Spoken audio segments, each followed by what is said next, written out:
and welcome to My Xbox and Me, episode 192. I am one of your hosts, MC Fixer, alongside Too Fresh Crash himself. Crash, how are you? Man, I'm doing good.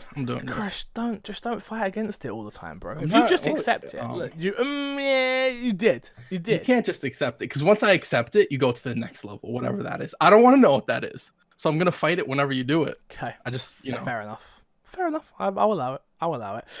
Snowbite Mike is still with us. Don't worry, everyone. Calm down. He's at RTX this week, and I think he's away next week, and then I'm away the week after.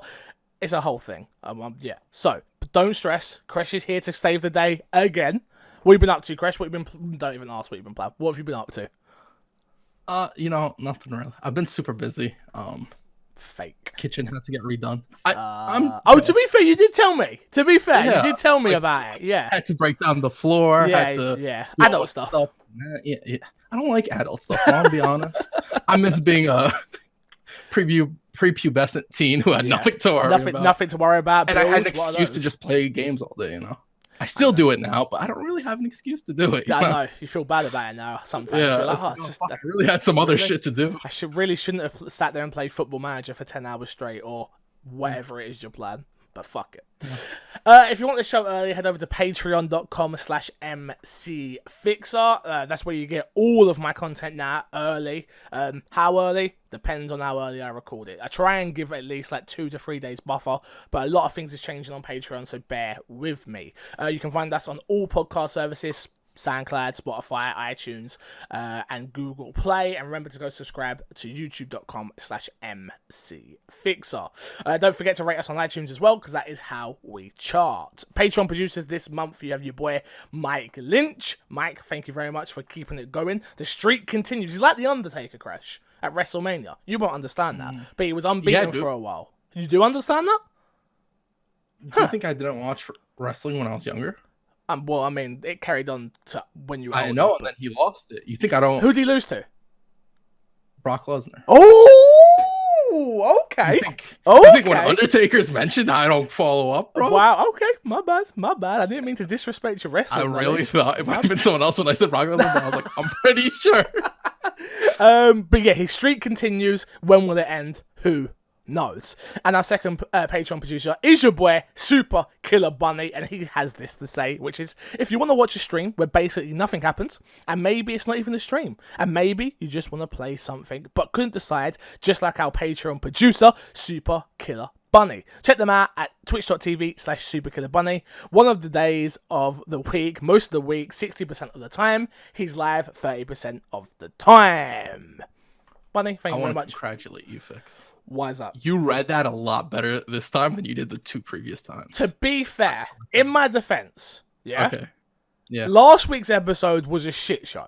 It absolutely was, yes. Number one, you had just woke up and was out of it, even though you won't admit it. You were just kind of was. You was out of it. It was the reason I know that is because you sat there and agreed with everything I said. And I was like, wow, no pushback at all on this week's episode. I listened to it back. I was like, we're going to take some flack for this week. It was definitely like our old episodes, which was, I agree. I agree. I was like, no, totally nice. Bad podcasting situation. But yeah, and obviously I was knackered because I just finished moving into the new place. First night there. We were late, and it was just the worst week to record, the worst time. Boiling hot in England, as I'm sure you could see. My camera was at a weird angle. I was all sweaty. It was just like, no. But I've had a whole week of being at the new place now, so things are better. You're awake, and it works. So apologies. What? I'm getting kind of tired, though. Jesus, let's go quick. Topic of the show this week. Remedy now owns the publishing rights to Alan Wake. Control developer Remedy Entertainment just earned its royalties for previously published games, including Alan Wake. The Finnish company earned 2.5 million, that's 2.5 million euros in royalties, as posted by Global News Wire today. Remedy plans to invest the cash into developing new games. Remedy is currently working on a mind-bending action game called Control, as well as a story mode for Crossfire X, which I don't know what that is. The company plans to make a single-player, plans to keep making single-player games in the future. And the quote we have here, quote, for its first half-year period of 2019, Remedy Entertainment records approximately 2.5 million euros from royalties.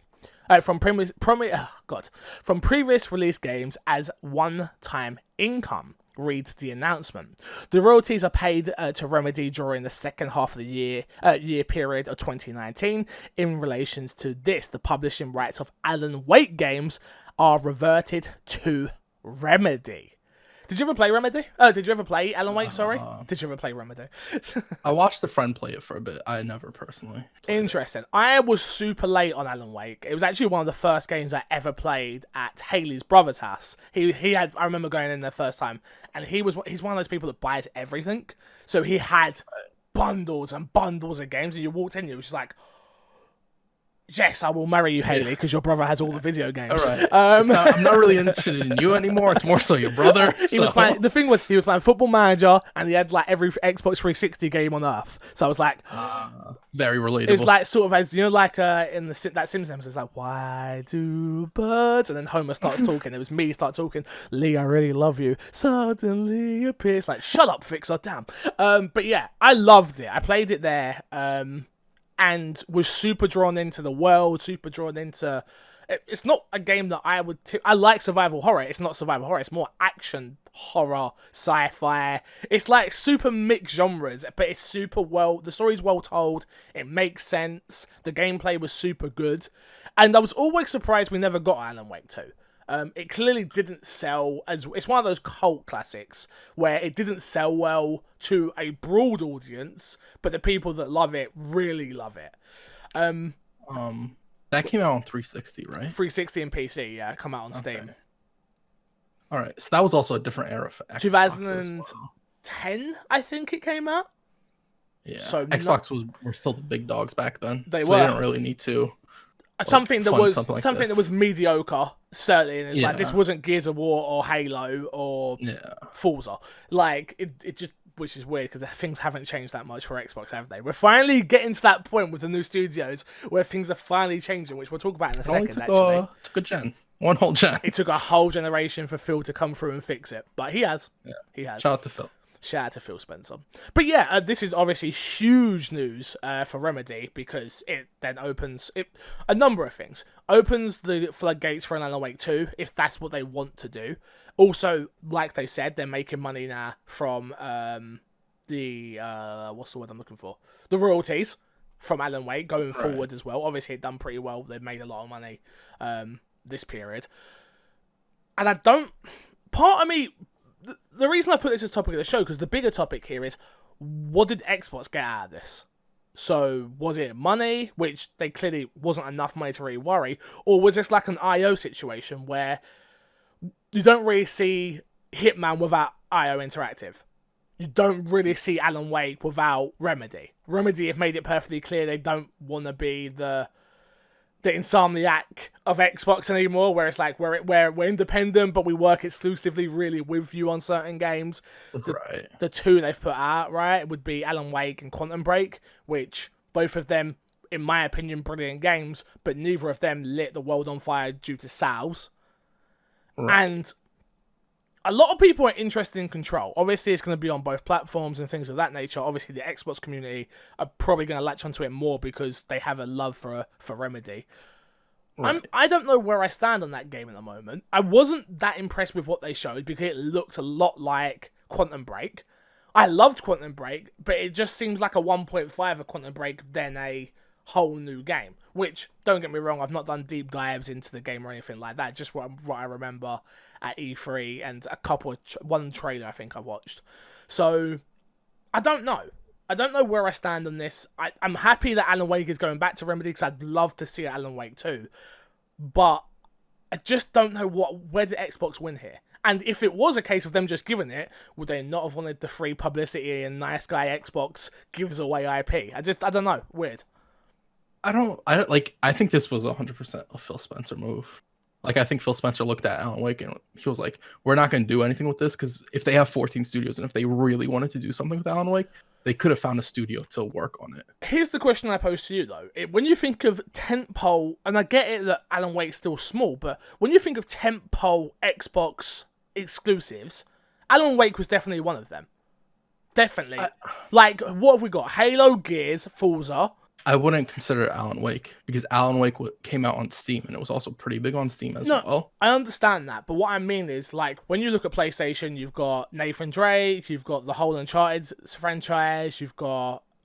I truthfully, I think of Tomb Raider as a PlayStation character. Weird that Xbox got the Rise of the Tomb Raider exclusive for a while. Right. But, like, they have more... Parappa the Rapper, shout out. Which I know I'm missing a ton. God of War, Kratos. Like, I could name a load. I could name a load for PlayStation. Like, Xbox just don't have that many. And I just find it weird that this was a perfect game that could have went on Game Pass. If they would have a little story from Remedy, maybe a double A, not triple A. But again, maybe you're right though, because who are you going to find to do that? Who is going to want to do that? Right. It could also be a case that they're like, okay, we'll give you this back. All you have to do is like sign an agreement with us that when these games come out, they come out on Game Pass or something along those lines. That could be true. That could be true. Anything in Alan Wake universe going forward will still come to Xbox and will be Game Pass, and they'll offer them a normal deal for it. I'd imagine Phil Spencer will do that. Like, we'll give you the same deal we'll give everybody else, which that Microsoft pays or some sort of whatever money it may be. Yeah, I got you. Yeah, it just seems weird to just give away an IP like that. If they've given it away, we don't know if there was money exchanged. I don't know anything else. But that also seems like a very Phil Spencer thing to do, with him talking about we are for the gamers. We want what's best for the gamers. This seems like a what's best for the gamers type of move. True. And like you said, if there's none of those 14 studios wanting to do it, why would you force it upon them as well? Is it going to sit there? It's been sat there now for 9 years, not doing anything. Yeah. How long would it sit there for? Another 9? Or would they just wait for the IP to run out and then it literally has no mind share with the audience in another 10 years, surely? So, yeah, maybe you're right. Let's jump into what's been in your box, Chris. What you been playing? I haven't had the chance to play anything this week. Suck. Boo. Fake gamer girl. How dare you? Fake gamer girl, yo. How dare you call me that? I'm a respectable gamer girl out here, okay?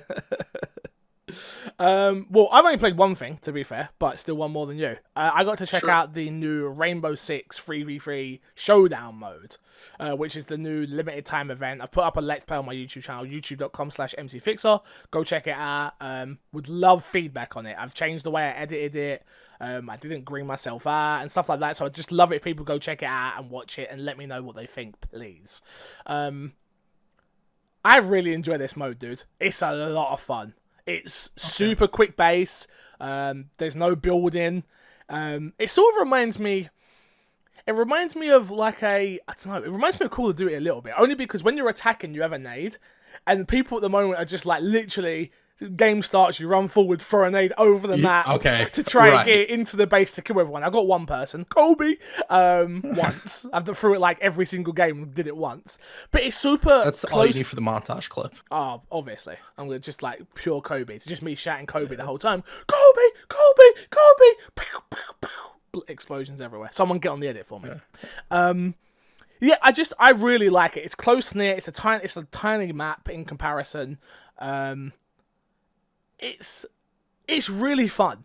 Like using the pistol, which I never used that Magnum pistol, the revolver thing, ever. Like, I just used to think it was a terrible gun. Now I'm using it. I'm like, the shotgun they give you, it is super close range. Like, I see people using it and they're trying to snipe with this thing. And I'm like, no way, bro. Nope. Like, literally, you need to be inside a guy before you use that shotgun. So everyone's sort of running around with pistols. You've got lower health. So it's like 2-3 shots dead with a pistol. It's just so fun. It's so quick. You're in and out of games really fast.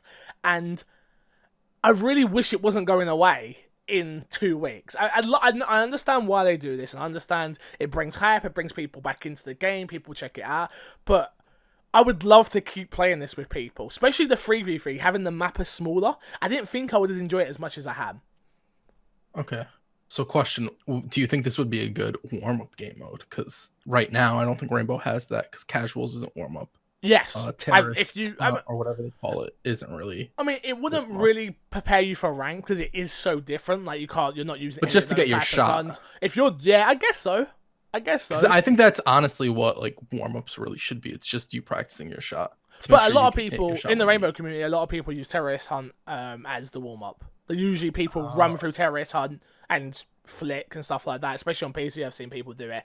They use that as a warm up before they go into a rank game. Okay. So, but yeah, it's a lot of fun. If you have Rainbow Six, you should definitely check it out. I definitely think it's way more noob friendly as well. Super noob friendly. So if you're someone that you like Rainbow, you like the look of Rainbow, but you're always a little bit intimidated by it, you can play it on your own with two randoms. They're not gonna hinder you the way in a normal Rainbow match it would. Like I've carried and got 3 kills because it's only 3 people. So right. Have you run into any team killing? No. No team killing? Okay. I haven't. That's a good improvement. I killed someone by mistake. So you have run into team killing. You were just the one doing it. Well, if that's I guess so. Yeah. Yeah. So there I didn't mean to. Like literally, what happened was, if you watch the Let's Play, it's in the Let's Play. I was stood one side of a guy. Another guy was stood my teammate was stood the other side, and the guy was in the middle. And the guy was running at me, and I hadn't reloaded my pistol, so I pulled out the shotgun. I knew the shotgun was crap, so I didn't aim at him, and I just like hip fired it. And what ended up happening was that both shots hit my teammate, and we lost the game. I just want to point out every good story starts with "I didn't mean to." I didn't. I didn't mean to. Not even. Don't. I trust you. Look, I you said don't have to the to guy worry because I about have me. my mic in. Because I'm playing with my mic in more now, and I was like, "Dude, I'm so sorry." And he was like, "No, it's alright. You clearly didn't mean to." Like, because if you watch the replay, I'm panicking. I push Y, switch over to the shotgun. As it pulls out, I hip fire twice because you can shoot quick with the shotgun. So it's sort of like, boom, boom. Both shots missed the guy I'm aiming for and just hit my teammate. I'm just like, I'm so sorry. So I'm just so sorry. Okay. Another point, just really want to bring this up real quick. You said you couldn't snipe with the shotgun, but apparently when it comes to shooting your teammates, the shotgun can snipe. No, he weren't far away. I mean, distance. He weren't that far away. Yeah. Oh, so this was like really it's very close. Fight. Oh, it's very all kills are very close encounters. I now have another conspiracy theory. Go on, hit me. Teammate, because you could have knifed the guy. I tried to knife the guy and I died. Okay, all right, fair. You're free. I did. I tried to knife the guy. You're not guilty. Literally, so I shot 5 shots of my pistol as I was trying to shoot him. Missed all of those. Then thought I had him because we were both stood either side of him. So I was shouting, "You kill him! You kill him!" Because I'm trying to reload my gun. Realize he's not shooting, so I literally whip out the shotgun, boom, boom, miss both those shots. Try and no, just dead. I'm dead. I die. You said missed both those shots, but you didn't. I hit someone. Wasn't who I was aiming for. Yeah, I mean, I guess so. But yeah, definitely go check it out. It's worth playing. We might play after this, actually. I might just quickly run in and play a couple. I've got a little bit of work to do, though. Let's jump into the news this week. The first piece of news is that the best-selling games of this generation for each platform has been announced. The only one we care about is Xbox, so here we go. At number 1, no surprise, Grand Theft Auto 5, which released in September 2013. Wow, that game still sits at number 1. It's crazy. That should surprise nobody. It's always on the list. To be honest with you, none of these games should surprise anybody. I'll be honest, this list is super basic. It then goes Call of Duty World War II, which released in November 2017, Call of Duty Black Ops 3, which released in November 2015, Call of Duty Black Ops 4, which released in October 2018, Red Dead Redemption 2, which released in October 2018, Call of Duty Infinite War, which released in November 2016, Battlefield 1, which released Battlefield 1, not... what was the new one that just come out? 5. Oh, 5 came out. Right. Battlefield 1. Remember when they went back and did 1, which was with the story modes, which people really enjoyed and all that. Battlefield 1, which was October 2016. Star Wars Battlefront, which was November 2015. Call of Duty Advanced Warfare, which was November 2014. And Destiny 2, which was September 2017. Call of Duty's dead? Call of Duty's dead, man. It died. Yeah. It died. It's just like, Fortnite killed it. Yeah, it's crazy though. Fortnite's dude. dying too, though. Did you know that? I did see that. I did Crazy. see League's Fortnite. dying. Overwatch. A lot of All games the out games there are dying. dying, man. Everything's dying. Yeah. Not Football Manager, Yeah. going strong. Football Manager going strong. Football Manager is growing. It's It- eating its veggies. It's All its greens, it eats them all. It definitely does. It definitely does. The only thing I can think of with GTA, obviously at this point, is people double dip on that game across the 360 to the Xbox One generation. I know I did. I know most people have. I don't understand who is buying GTA 5 at this point. Who? I don't know. Does this list count like when consoles are bundled with games? I don't know. I assume not. Okay. I don't know. But This even is still, for Xbox, there ain't that many good games that are bundled. Maybe. I don't know. This list, I saw it and was like, oh yeah, this totally does not surprise me. Nothing's like out of left field. Nothing. There's nothing on there where I'm like, oh my god. But the question it comes to is not a single exclusive on this list. Yeah. Not a single yeah. Xbox exclusive. And to go over to PlayStation, I only glanced at the list, but I know Spider-Man was on there. Pretty high up as well. Which brings me to like, is that because of Game Pass now? Which... Are they that's not a sale, it's a subscription, maybe they don't care as much, but it seems weird that not a single exclusive I want to say on it's here. Game Pass because we had Gears 4 before Game Pass 4. and we had Halo 5. Halo 5, Forza, which we've are had two Forzas. pretty big games. Yeah, Forza. Yeah. So I don't know. Me either. It just, Yeah. I don't know. Next gen should It be just super is. interesting for exclusives. Like, I can't wait Yeah. with the new studios, and I'm hoping that they are tentpole games and people really do try and get behind them. They go right out the gate when the console comes out running. Hopefully. Yeah, hopefully. But it's just crazy. Crazy. But nothing crazy in the way of there's no exclusive, not crazy in the way that I'm surprised by this list at all. 'Cause I'm Right. not. List makes 100% sense. Yeah. Next up, Assassin's Creed Odyssey, The Fate of Atlantis. Yeah, I was about to say Athens. So Atlantis DLC Episode 3 coming in July. Assassin's Creed Odyssey, 3-part story DLC, The Fate of Atlantis, will come to close this month as the final chapter, Judgment of Atlantis, will release in just a few weeks. Ubisoft has confirmed The Fate of Atlantis 3rd episode will be released on Xbox One on July 16th. Ubisoft confirmed the release alongside a first look at the DLC, which seems to indicate players of the Fate of Atlantis storyline will finally get to explore Atlantis. You going back? You want to go back to the game? I'm gonna go No. back. I've been waiting for all of the DLC to come out. I said from day dot that I'm gonna buy the season pass, which I will. I'll probably wait for a sale now because I've waited long enough that I don't need to play it instantly. Yeah, it's weird. I suppose I can announce it now that I'm going to Egypt, which is crazy because how much have I spoken about Odyssey and the Assassin's Creed games lately? It's Origins, which was the one that was in Egypt, but how these games have influenced me to like want to learn more and stuff like that, and how they teach me history and stuff.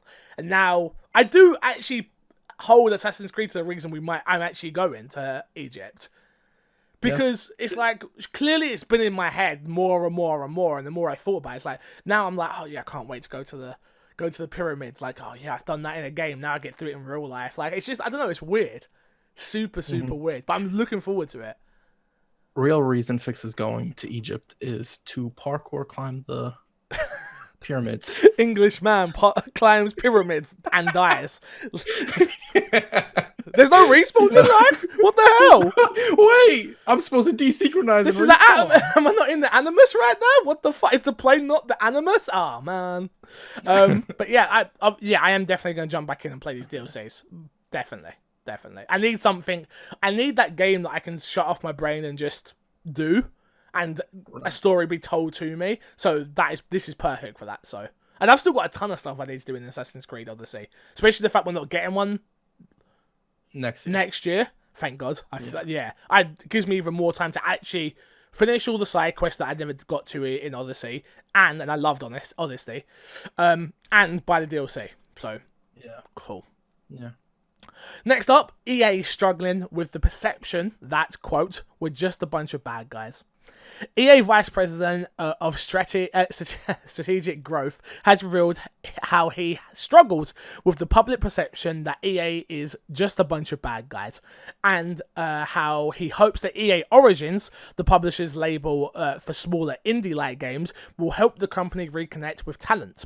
Talking to GameIndustry.biz, EA's Matt Bilby said, 25 years at EA, and I still struggle with the external perception we're just a bunch of bad guys. We love making and playing games. Unfortunately, when we make mistakes on games, the world knows about it. The world knows about it because of the size and scale of EA is what he's referring to. I saw the headline and had the knee-jerk reaction, which was, ha ha ha, you're a dick. F you, blah, blah, blah, blah. Then I kind of took a step back and tried to think about it from a more human level and a more... What's the word I'm looking for? A more human level where I'm like... I don't know, what's your opinion on this, first of all, before I say mine? I think this is just kind of a silly statement. Okay.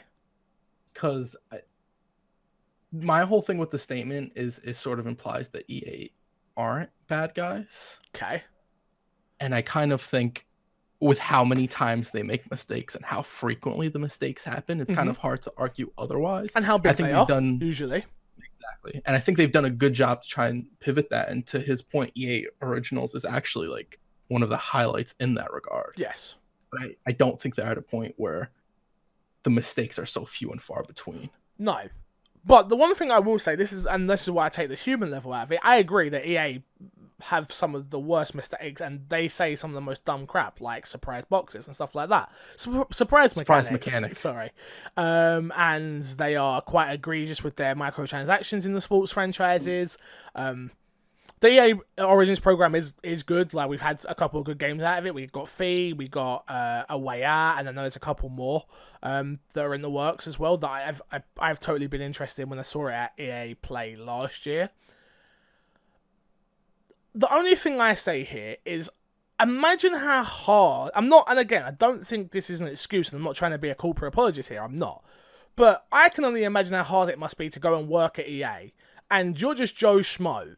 And I know this isn't... Matt Bilby is not Joe Schmo. He's a vice president, probably gets a ton of bonuses and hits his targets and blah, blah, blah. So I'm not talking about Matt Bilby here. I don't know the man personally, so I'm not attacking him either.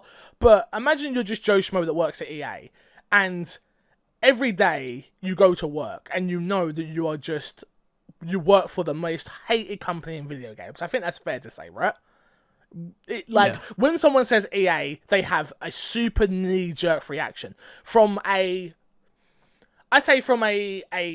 game, like a gamer point of view, not the casual audience. If you talk to anyone and you say EA, they they've ruined this, they did this, they did this, they did this. Like, the casual audience is like, yay, they brought me FIFA, and yay, they brought me Madden, which for them they don't care, which shows in their microtransactions purchases. But it must be really hard on your heart to know that you're at work every day and you're hated. And when you say to someone, oh yeah, I work at EA, you don't know what reaction you're going to get. And that must take a toll on you, on your personal life as well as. Yeah. This is actually a good point. Like, the fact that people can't sort of distinguish a company from employees. Exactly. Like, I'm not talking about... Go on. A lot of the microtransaction decisions aren't made by the employees that are making the game. They come from the higher ups. The company itself. It's like, we need to make this much money and we need you guys to implement this stuff to make the money. Yeah. Oh, but that doesn't really fit in our vision. We don't really care. You're going to fit your game into our vision. Yeah. The game's got to make money, yada, yada, yada, which we all understand. Again, I'm not talking about the presidents that are taking £20 million bonuses and that. Those people are gross, and I know EA just announced actually that they're not taking their bonuses and they're trying to pay it down, but we don't talk about that part. And I am part of the problem as well, as because I didn't add that on my... That was a thing. That is a thing. And I didn't put it in my Xbox and Me, and am I part of the problem? Yes, because that should have been a news story at some point. But it was so small on the game industry radius, and obviously on shows like this, we try and hit the big topics. Like, there's a ton of news we just don't cover because it just doesn't interest us. something like that is like EA being good, but that doesn't draw a headline for a website, and that doesn't like websites did report on it. But do you understand what I'm saying? So Right. just try and be a bit more mindful when we talk about EA, and try and if you are again, I'm not someone saying don't shout out on Twitter and don't do this. You do what you want to do, but just remember there are good people that work at places that don't implement some of the bad things that you hate them for. Also, don't always at employees. Don't Sometimes at people anybody. At employees. Just use a that hashtag. have nothing Goddammit. to do with those decisions. Yeah. Like Hashtag. just use a hashtag. Stop atting people. I think obviously I've taken the month off streaming, and the thing I'm trying to do is become a little bit more mindful. I'm trying to figure out who I am again and stuff like that. And I think this is sort of plays into it. It's like, how would I want to be treated if I worked at EA? If I was Corey Spearman, MC Fixer, and I worked at EA as an influencer, doing their live streams and stuff like that, and then EA come out and say surprise mechanics in loot boxes or whatever, and then I started getting hate on Twitter for that. How would I feel? I know that would take a toll on me. So yeah, I'm just trying to bring a little bit. I'm trying to be a bit more mindful. I'm growing up, Crash. Positive. See how I did that? I turned the story into something. Man. It's like this is a real podcast all of a sudden. Me again. What's that? What? What? I didn't say What did you say? anything. I don't know what we're talking about. Next up, Cyberpunk 2077 features 3 unique playable origin stories. In Cyberpunk 2077, players will be able to select from 3 different origin stories, each of which features a different starting location in the world for their character. Talking to VG247, lead quest designer Paul Sasko explained a system that CD Projekt Red calls, quote, life paths, end quote, which in practice sounds much like the Dragon Age Origins characters' origin stories. Quote, the player in Cyberpunk 2077 can create a custom character that has one of these 3 origins that we call life paths. You can be Normand, corporate, or street kid, Sasko explained. Each of that life paths has a different starting location and story background that, sorry, I thought it was going to be background story, but yeah, story background that are strongly connected with the origin story. We already knew something of this, but I didn't hear about again, when it's E3, you don't hear everything. So I think this is definitely one of those stories that have come out from E3, so I wanted to add it. I like the idea of each being at different locations, though, because it's quite easy to generic piece of writing. You are this, here are your stats or whatever. It's sort of nothing changes. You didn't play really. Mass Effect, but that's kind of what Mass Effect did. Got ya. Where you just got a little bit of dialogue, and they made slight references to it throughout the story, but you never really lived that origin. It seems like this is like, imagine you're a street kid and you just wait, like the game starts, you just wake up on the street. Like that would be cool. Like very cool. This is also really good for replay. Because I remember Skyrim, one of the biggest issues I had with Skyrim is whenever I went back into it, I'm the type of person, like, when I leave a game for a while, I beat Skyrim, but I sort of wanted to go back into it. You have to replay the same opening over again. And it's a pretty long opening. So I do like that. Skyrim. I played the beginning of Skyrim and it was a long opening. I almost quit just because that part. I did end up quitting. Right? I did end up quitting. When I had to, the part where you have to go up the mountain to get to the Dragon Bar, I quit there. I was like, this is ridiculous. This takes forever to get to that mountain. I don't want to do this. That's ridiculous. I get what, like, we're building up to this moment, but no, fuck that. It's a video game. Let me fly up the mountain or something. Like, no, I'm not about that. Yeah. Shout out to Skyrim lovers. I'm sorry. I know I just offended your favorite game of all time. If you say anything bad about Resident Evil, I'll allow it this time. Oh, okay. I've grown up, Crash. I'm not hating people no more. I'm so impressed. I know a week off streaming and a bit of mindfulness changes a person. So we'll see a week when you're back. Oh, I'll go back to the hate spilling MC Fixer that I am. Fuck you. Okay. Next up, Cyberpunk Project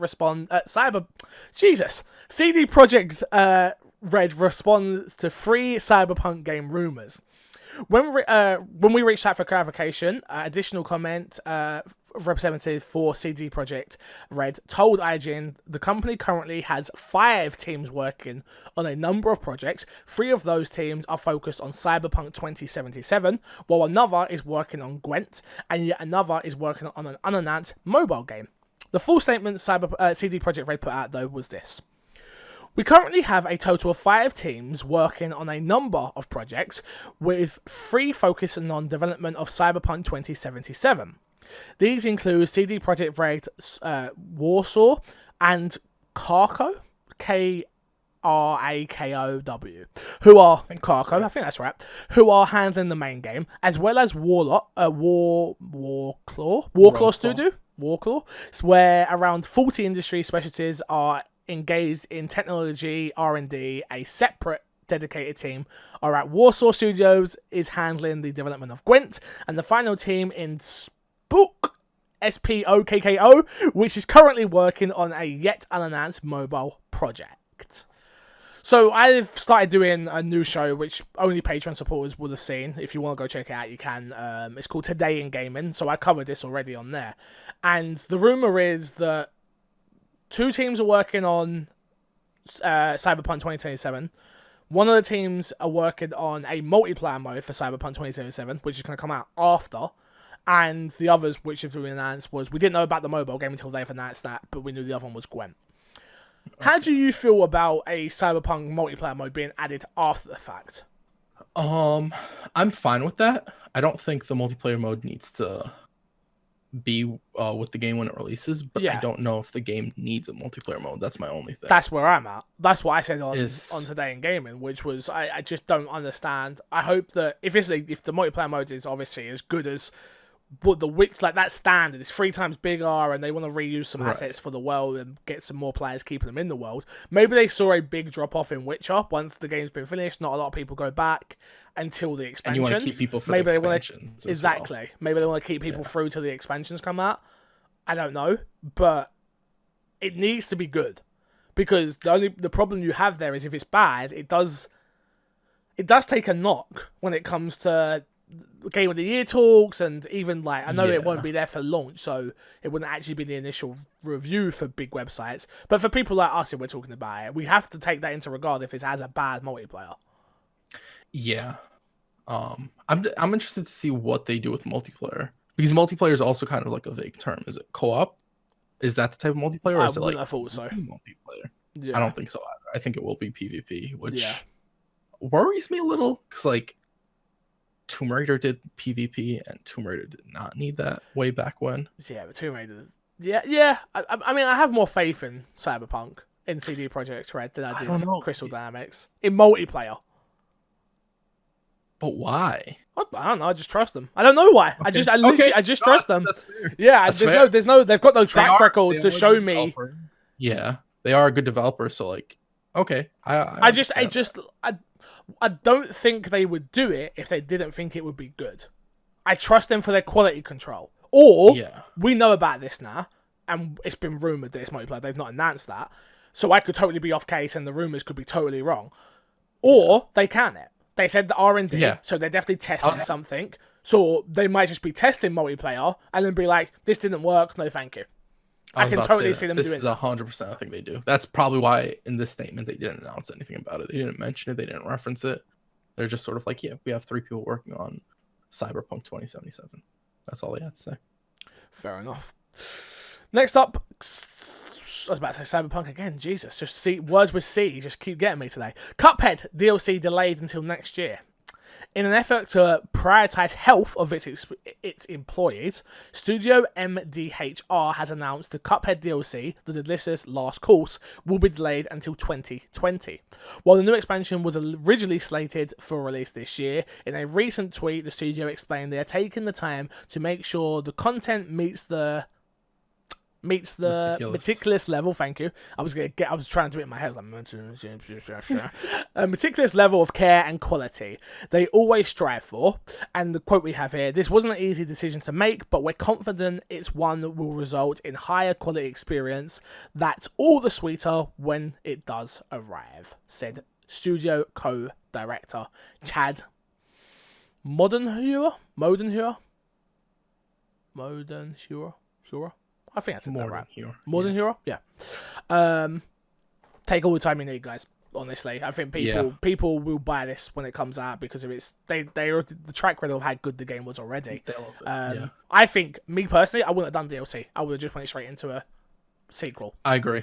I agree. With how popular that was, I think that would have been the better decision.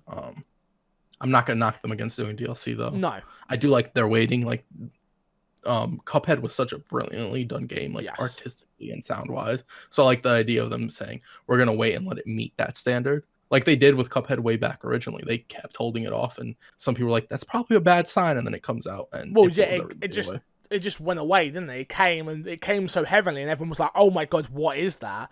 And then it was clearly Nothing. it clearly wasn't the game that that it was announced. When it was announced, I think it was way smaller, and then Microsoft saw the buzz and was like, "Okay, here's more money, go do more, and don't worry about Yeah. how it comes out." And I think here it's a case of, like I said, they're prioritizing their health, which is super important. Just burnout is crazy, so yeah, just take your time and just keep creating the great work that you do. Next up, Star Wars fans, here we go. Star Wars Jedi Fallen Order lightsabers has been changed after a very fair criticism. Respawn Entertainment, you know, that EA company, let's just say that, has changed the design of the lightsaber wielder by protagonist Cal Keswick? Have I said that right? Kestis. Yeah, Kestis, we'll go with that. In Star Wars Jedi Fallen what the Order. hell? Yeah, why is they're together? You put two words I together. put the two words together, it messed me up bad. That messed me up. I should have stuck to the line. That really messed me up. My brain sort of just went, that doesn't even look like an English word. I can tell right away. A Jedi Fallen Order after receiving feedback during E3. Game director Stig Emerson spoke about the design change with Game Informer when asked about the in-game saber design, which features a solid blue HUD rather than a white core, as seen in most other lightsabers. Sig explained that it's not Respawn's intention to redesign the classic sci-fi sword, but was instead simply a mistake. Quote, "We made a mistake on that one, and since then we fixed it." Stead said also, there was very fair feedback, very fair criticism, and we tweaked that. We also tweaked the shape of the lightsaber blade a little bit as well, too. You can see the difference right away. Again, Cool. we don't give EA a lot of credit, and this is an EA studio, so here you go. Fans were like, hey, that's not right. And I think I can speak to this as a diehard fan of Resident Evil. Why did they not change Chris?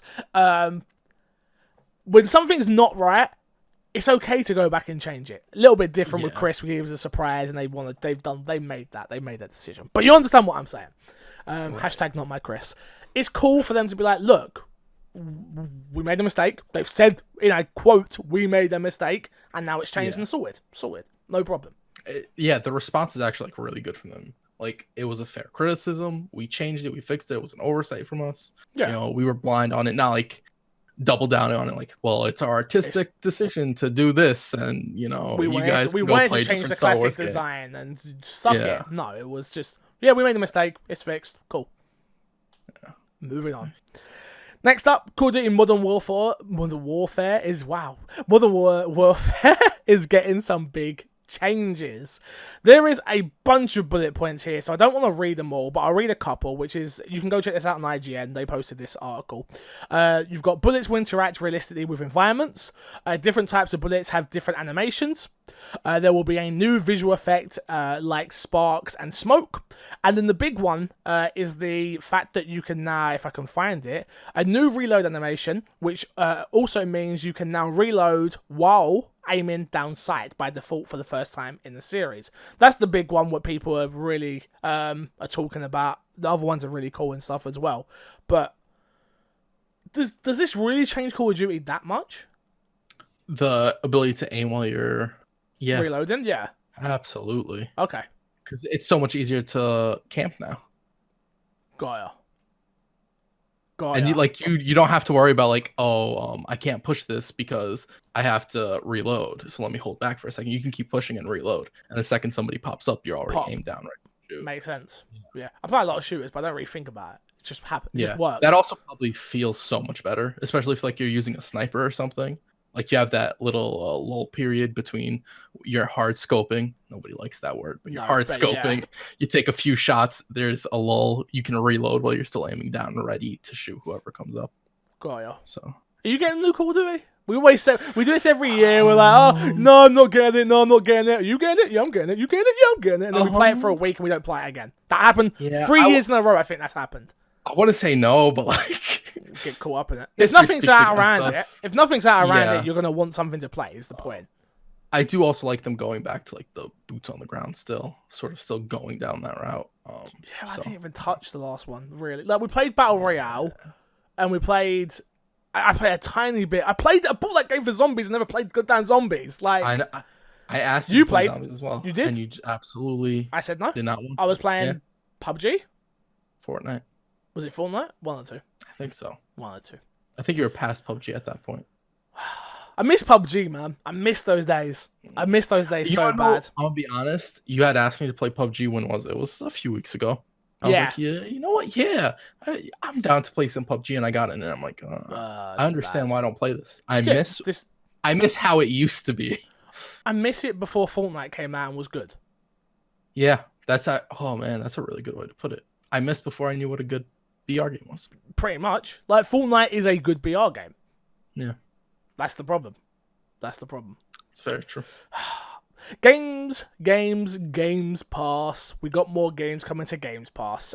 From the July 4th, which is yesterday, Middle-earth Shadow of War is available on Xbox Game Pass for console and PC, which is available during the Game Pass Ultimate. I'm not going to say it for every single one. I'm just going to say if it's for Game Pass for PC and Xbox.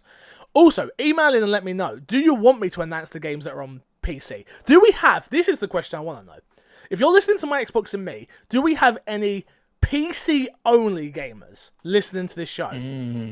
Because I'd love to know whether or not to even bother with the PC stuff. If it's just I care about Xbox and Xbox only. I know we play on PC and we have Game Pass Ultimate, which yesterday was the last day that you could stack, by the way.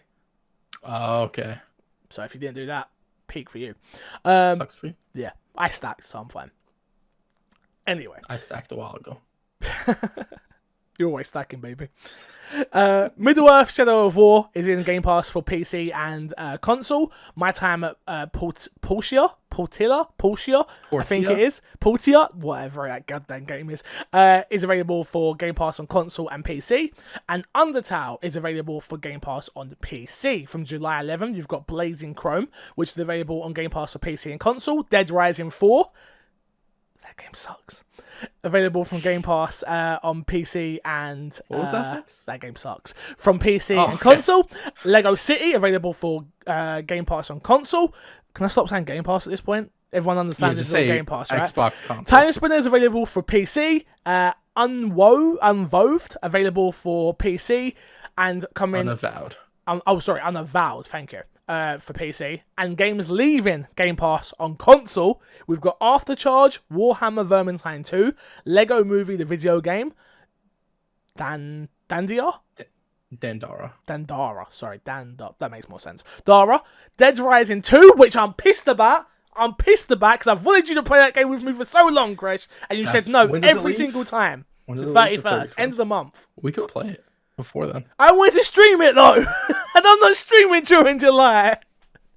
Do a video series, a YouTube series. We could shoot a Let's Play in it. We could do that. Let's do that before it leaves. All right, we'll do that. All right. Cool. Just having business meetings midway through podcast. Hitman 1 is also leaving July 31st. All these games leaving July 31st. Metal Slug XX, Defense Grid, The Awakening, Hetix 2, and Iron Brigade is all leaving Game Pass. Man, Dead Rising. I'm gonna have to go buy that on disc now. I'm gonna buy. I think I'm gonna go on. I'm not gonna buy it on this. No, because I actually really like Dead Rising. So games so I you like want to have physical physical. Yeah. Okay. All right. So That's fair I enough. think I might buy 1, 2, and 3 because 1, 2, and 3 are actually three's not bad. 3's not bad for a launch title game. 3's the one that came out on the Xbox One, right? Yeah, it's not bad for a launch title game. It was very impressive the amount of zombies you could get on screen at a time in the level of detail in them as well. And it still had the fun of the game. 4 is trash. 4 is trash. They need to reboot Dead Rising, man. Man, Capcom 4 would looked do like it, a right? PS2 game. Capcom would do it. I I love don't- Dead Rising. I think in the future they'll do it. I don't think it's their priority right now because No, they're redoing Resident a Evil. whole bunch of other games. Resident Yeah. Evil's getting redone at the moment, mate. That's Resident making Evil, Devil May money. Cry. Yep. I'm sure they're doing stuff with Mega Man. I'm sure they're doing stuff with a bunch of the franchises they know that will sell. And I don't know if they are 100% sure. See, if they just, I would like a remake of Dead Rising 1, yeah, but without the timer. Because everyone hated the timer in Dead Rising 1. It If wasn't they do a remake, I think they'll get rid of it. It wasn't a great game, 1. It was good, again, another launch title game, which Right. was very fun. They're just fun games. You've not played Dead Rising 2, right? No. Dude, I think can't I played wait the for it demo. to I don't know if I It's played so the demo good. of 1 or 2. Did you play? You might have played they did a free thing on the 360, which was the prelude to Dead Rising 2. You might have played that. It might have been that. I can't remember what that was called. I don't think it was off the record. Can't remember. Games with Gold this month. You've got Inside and Big Crown Showdown on the Xbox One, and on the Xbox 360 you have got Castlevania Symphony of the Night and Meet the Robinsons. There are no emails in Fixer's Sack Crash, even after last week I begged. People, do you know what makes me laugh? People in my Twitch chat when I left was like, "Oh, don't worry, I'm gonna send in emails every week in my Xbox and me." I've been gone. I've been gone 2 weeks. Okay, so I'm adding a new thing, and Fix can like disregard this, but whenever Fix says email in or Fix says asks you guys a question, and you guys have Twitter and you guys use Twitter, just respond with the hashtag MXAM. I hate you. Don't do that. Why? It's a good... No, wait. Wait. So you saying ask questions on Twitter with the hashtag MXAM? Yeah, or whatever. And I checked that. Stuff on Fixer Sack, If people don't want emails, I'm totally open to putting a Facebook post up and a Twitter post. But I just thought every podcast does emails though. Because it's more long form. You can write out a long email. Which, in people's defense, I complain about long emails. Yeah, and also to be fair, like most of the stuff you get from Fixer Sack isn't really that long. True.